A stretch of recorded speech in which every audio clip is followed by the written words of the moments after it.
Nhân dịp tất cả thiền sinh khắp mọi nơi đến đây cùng tham gia một khóa bế quan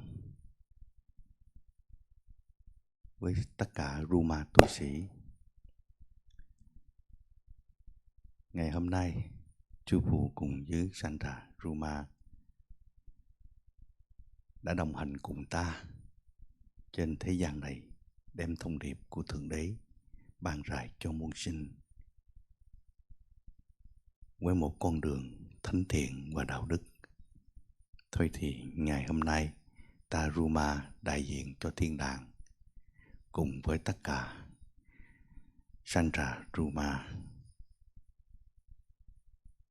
đứng giữa trời cao, cầu khẩn các ngài ban phước lành cho tất cả muôn sinh trên thế giới, cũng như vùng Đông Nam Á và đất nước hình công chữ S Việt Nam.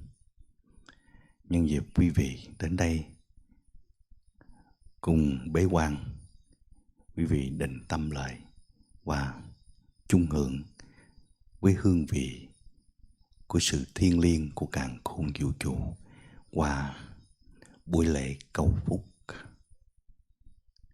trong giữa năm của Tết Phật giáo đây hiện diện trên đất nước Thái Lan này. Ta Ruma gửi đến muôn sinh lời bình an và phúc lạc trong buổi lễ cầu bình an và bình an.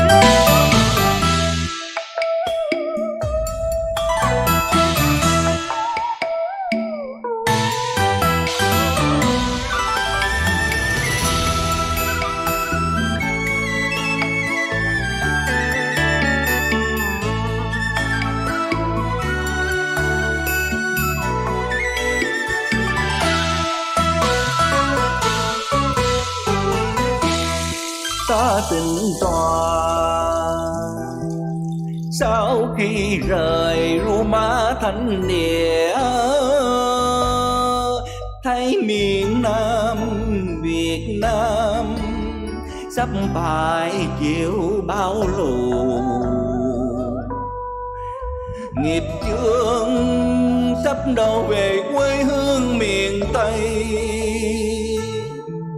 Lẽ nào Bắc Trung Nam đều phải chịu khổ ai hay sao?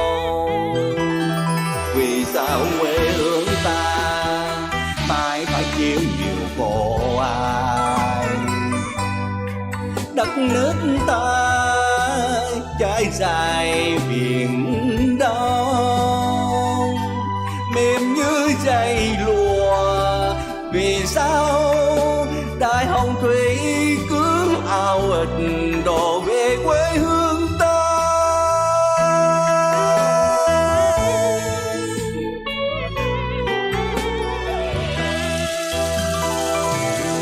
Bao đời miền Trung giờ nghiệp chướng lại không tha miền Nam.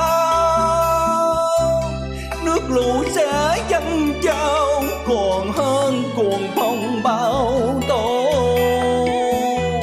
Dân chúng quê ta lại đói khổ cơ cực. Tại sao họ phải nằm trong biển nước như vậy Thượng Đế ơi? Ruma con cầu xin Thượng Đế,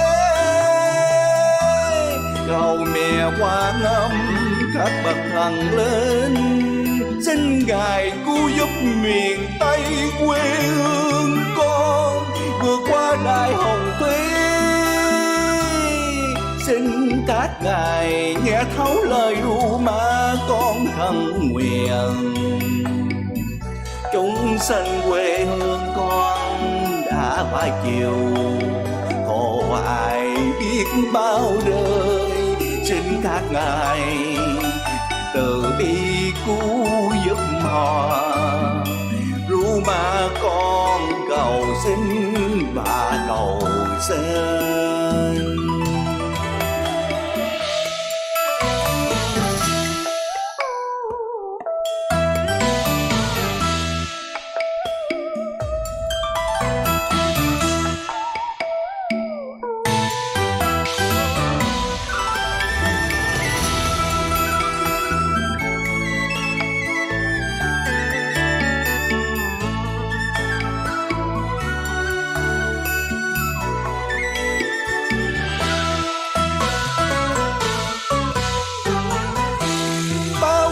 Miền Trung giờ nghiệp chướng lại không tha miền Nam,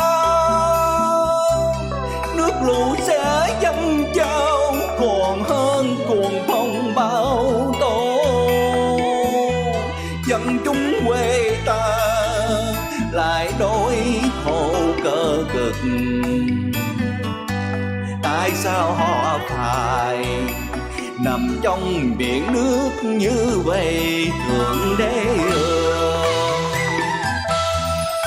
Ru ma con cầu xin Thượng Đế, cầu mẹ Quan Âm các bậc thần linh, xin ngài cứu giúp miền Tây quê hương con vượt qua đại hồng thủy. Xin các ngài nghe thấu lời ru ma con thầm nguyện, chúng sanh quê hương con đã phải chịu khổ ai biết bao đời.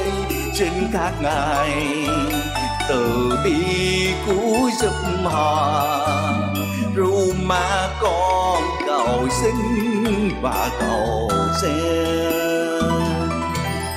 Xin các ngài từ bi cứu giúp họ, ru ma con cầu xin và cầu xin.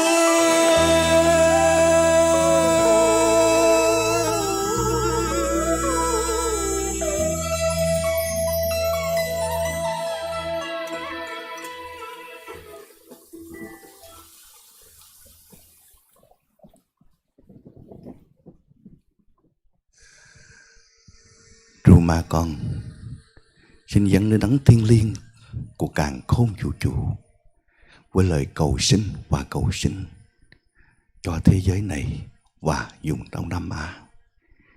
Với sự phẫn nộ của nghiệp chướng, con Sara Ruma Kamatha đã đến thế gian này vì thông điệp của các ngài. Hôm nay đứng giữa trời xanh cùng tất cả tăng đoàn Sandra Ruma với tấm lòng cầu xin và cầu xin. Lời cầu xin của các con dâng đến cho muôn sinh, cầu xin và cầu xin Thượng Đế. Xin ban phát pháp lành cho muôn sinh được bình an và bình an. Sự nhiệm màu của các ngài sẽ dâng đến cho muôn sinh những niềm phúc lạc và bình an.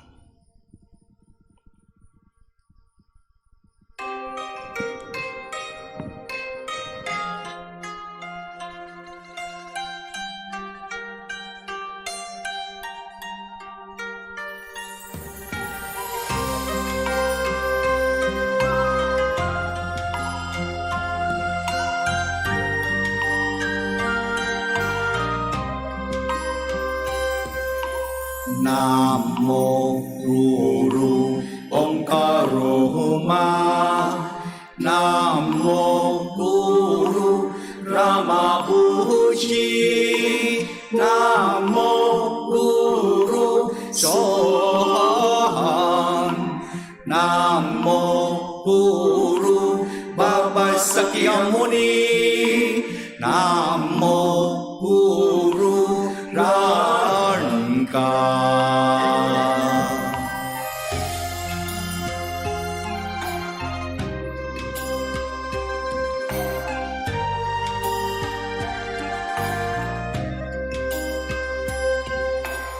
Nam mô Guru Sisiruma. Nam mô Guru cho sohan. Nam mô Guru Yogan Rumaha. Nam mô Guru Sahanam. Nam mô Guru Ruma Sakyamuni.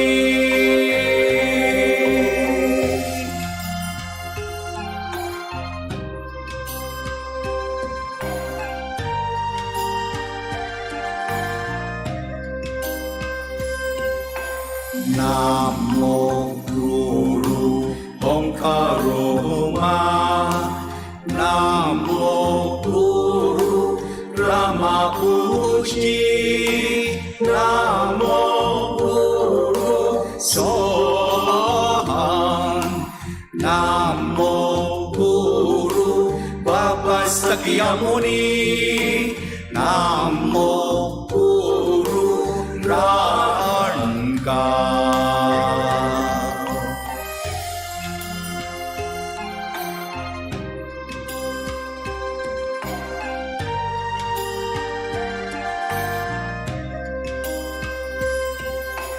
Nam mô Guru Sisiruma. Nam mô Guru cho sohan. Nam mô Guru Yogan Rumaha. Nam mô Guru Sahanam.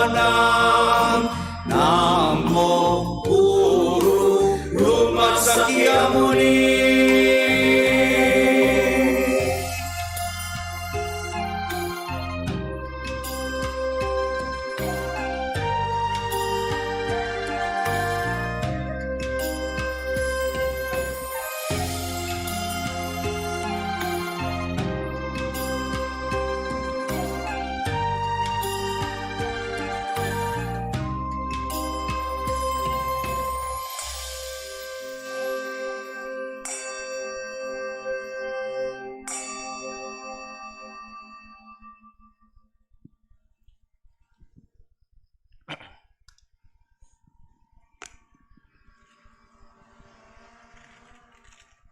Tiếp 10 hồng dân đây.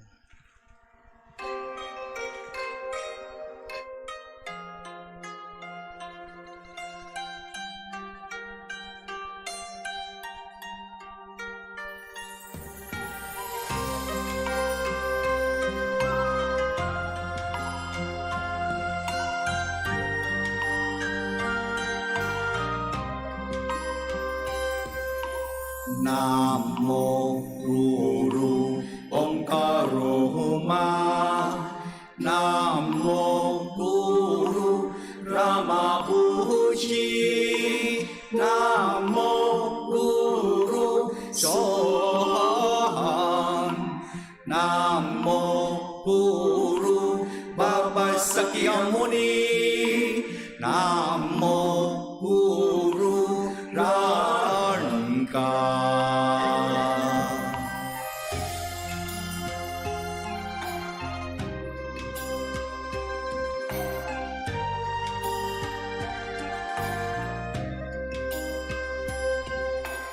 Nam mô Guru Sisiruma. Nam mô Guru cho sohan. Nam mô Guru Yogan Rumaha. Nam mô Guru Sahanam. Nam mô Guru Ruma Sakyamuni.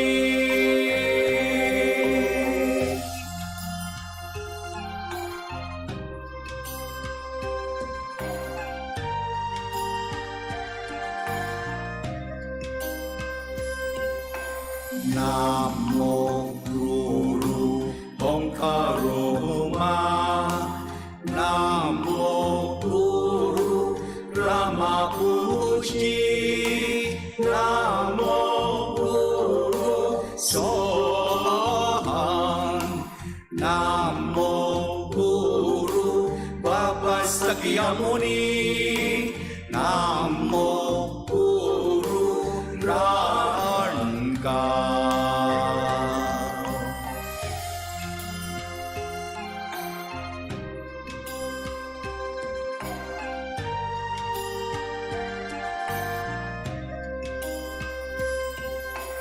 Nam mô Guru Sisiruma. Nam mô Guru Chosohan. Nam mô Guru Yogarumaha. Nam mô Guru Sahanam. Nam mô Guru Ruma Sakyamuni.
Nam mô Guru Omkaroma. Nam mô Guru Ramabuchi. Nam mô Guru Sohan. Nam mô Guru Baba Sakyamuni. Nam mô Guru Ranga.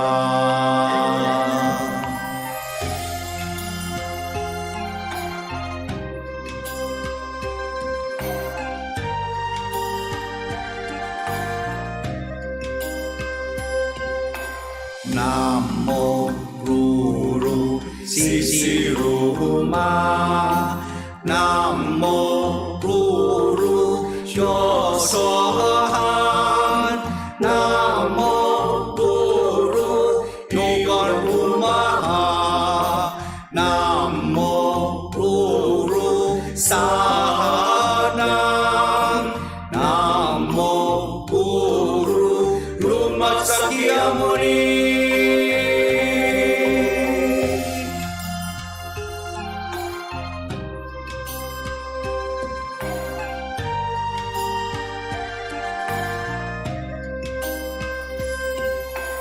Nam mô Guru Omkaroma. Nam mô Guru Ramabuchi. Nam mô Guru Sohan.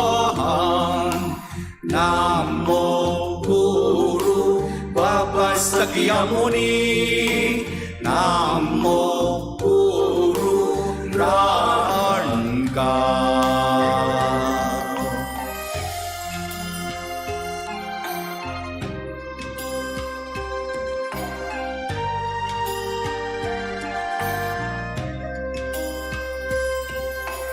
Nam mô Guru Sisiruma. Nam mô Guru Chosohan. Nam mô Guru Yogarumaha. Nam mô Guru Sahanam. Nam mô Guru Ruma Sakyamuni.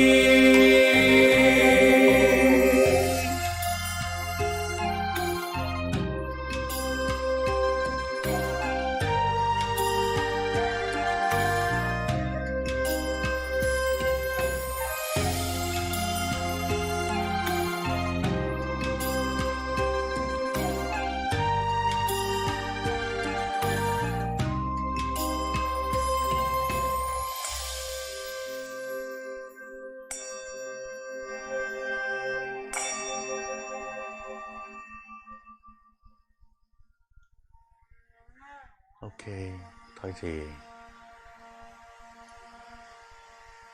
sư phụ cùng với tất cả Sandra Ruma xin hồi hướng tất cả công đức này đến vô muôn sinh trên quả địa cầu, cũng như cho quê hương đất Việt của chúng ta và vùng Đông Nam Á. Một lần nữa, ta Sarah Ruma Kamata cùng với Sandra Ruma xin hồi hướng tất cả công đức này gửi đến với đất nước hình công chữ S và vùng Đông Nam Á, với lực lượng từ bi và lực lượng cầu sinh và cầu sinh này. Hy vọng những sự phẫn nộ của nghiệp chướng đừng ào ịch đổ về cho đất Việt. Tụi con cúi đầu.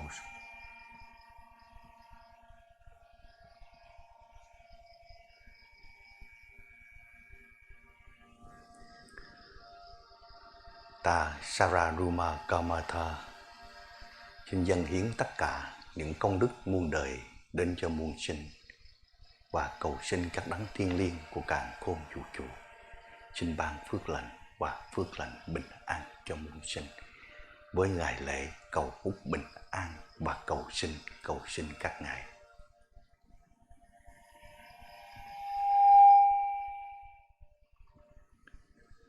Con Sarah Ruma Kamatha một lần nữa xin cầu sinh và cầu sinh các ngài, xin hóa giải đi bao sự khổ ải và nghiệp chướng muôn sinh đã tạo ra, với ngày lễ cầu sinh.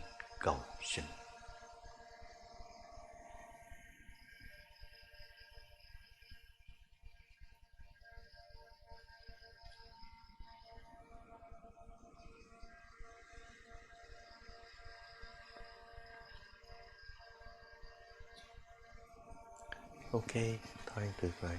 Okay.